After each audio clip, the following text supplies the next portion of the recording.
Pakistan peoples party के तर्जुमान फैसल करीम कुंडी ने कहा है कि अगर पीपल्स पार्टी के बिलावल भुट्टो वजीर आजम नहीं बनते तो पीपल्स पार्टी को अपोजिशन में बैठना चाहिए।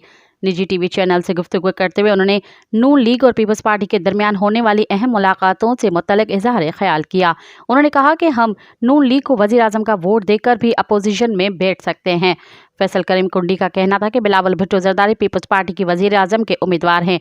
CAC के सामने तजावीज़ रखी जाएंगी, फैसला CAC में होगा। उन्होंने कहा कि मुल्क की मुआशी और सिक्योरिटी सूरत हाल बहुत ख़राब है, बहुत से चैलेंजेस हैं जिनका हुकूमत का सामना होगा।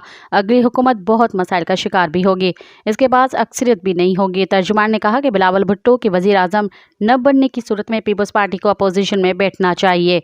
PDM पार्ट 2 आती है तो मेरे ख्याल में अच्छे तरीके से नहीं चल सकते। मज़ीद ख़बरन ऐं तफ़सीलात लाइ विज़िट कयो असांजी वेबसाइट www.awamiNewsHD.com ऐं ॾिसंदा रहो अवामी न्यूज़ HD।